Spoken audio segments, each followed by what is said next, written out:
Anda ikut konvensi Najwa Partai Shihab Demokrat bilang 2014. Abah Anies ini politisi kutu Kemudian loncat. Anda maju Pilkada 2017. Tapi coba kita dengar PKS. bagaimana Gerindra. jawaban skakmat Anda maju dari Abah Pilpres lewat Nasdem, terhadap pertanyaan mendukung PKS Mbak dan Najwa PKB. ini. Akhirnya Pilkada diam 2024, seribu bahasa. hampir maju lewat 4 partai politik dan kemudian tidak jadi. Kutu loncat Anies Baswedan nih. Petualang politik, hanya mau memanfaatkan partai-partai, tidak mau berkeringat, maunya hanya dapat jabatan, tidak mau terikat, tidak mau susah-susah, maunya langsung di posisi paling atas. Dari semua itu yang tadi disebut, saya diundang oleh partai politik. Saya tidak mendatangi dan minta. 2013 saya diundang untuk mengikuti konvensi yang mengundang Pak Jero-Wasik. Dijelaskan, dan pada waktu itu saya juga termasuk berpandangan bahwa yang namanya proses nominasi itu harus ada proses seleksinya.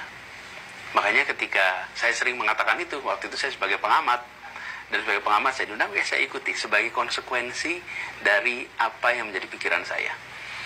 Kemudian ketika Pilkada 2016, 2017, jelas saya berada dalam posisi diundang untuk ikut last minute. Anda baru di reshuffle waktu itu, Mas? 2 bulan sudah saya reshuffle.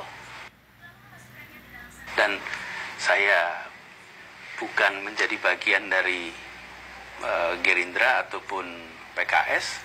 Saya diundang untuk menjadi calon dan saya terima undangan itu. Jadi posisinya saya mendapatkan undangan untuk ikut.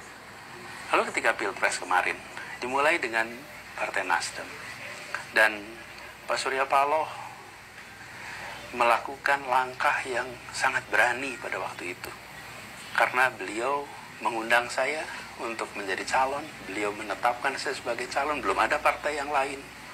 Dan konsekuensi dari beliau menetapkan Anies sebagai calon, dia mengalami tekanan politik yang luar biasa. Yang luar biasa. Jadi kalau tadi bilang nggak ada tekanan politik, itu nyata dialami oleh Partai Nasdem.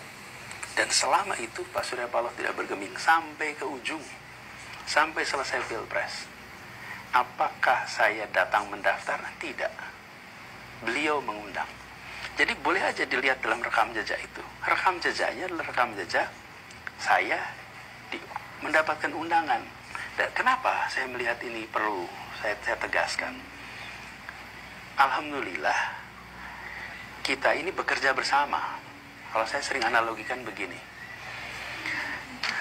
ada yang bisa menyetir tapi tidak ada kendaraan, ada yang punya kendaraan tapi nggak ada yang nyetir, dan kemudian kita kolaborasi antara saya sebagai calon dan partai sebagai pengusung. Jadi ini bukan sekedar saya datang lalu melakukan transaksi lalu kemudian saya beli partai. Enggak tuh. Partai mengundang saya dan saya menerima ini sebagai panggilan tugas karena proses politik harus lewat partai politik. Jadi itu yang terjadi. Boleh aja dilihat rekam jejak itu semua. Nah, yang mengundang berbeda-beda. Saya beri contoh. Ketika PDI Perjuangan mengusulkan Anies menjadi calon gubernur, saya tidak pernah terfikir diusulkan oleh PDI Perjuangan di DKI Jakarta. Kenapa, Mas? Kenapa PDI Perjuangan jelas tidak mengusung Anies di 2017 pada Pilkada. Jadi tidak terbayang. Dan selama Anda menjadi gubernur, oposan paling kencang itu DPRD-nya PDI Perjuangan. Sekarang di mana letak kutu loncatnya itu? Kalau saya melihat malah ini adalah sebuah wisdom, sebuah keterbukaan yang ditunjukkan oleh PDI Perjuangan.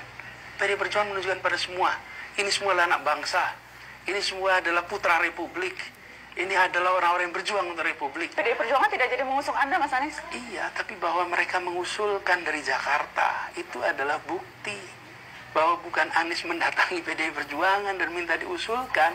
Jadi ungkapan tadi itu ungkapan yang tidak mendasarkan pada kenyataan. itu mendasarkan pada imajinasi. Karena tunjukkan kenyataan, saya diundang, diajak, dan saya melihat ini sebagai tanggung jawab untuk kerja bersama.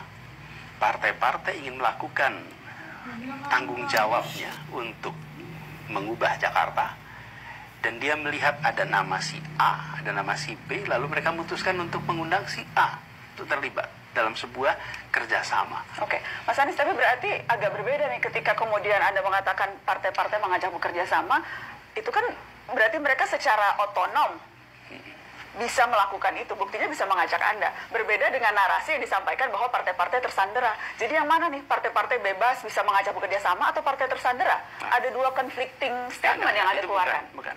Itulah sebabnya ketika daerah mereka memiliki itu.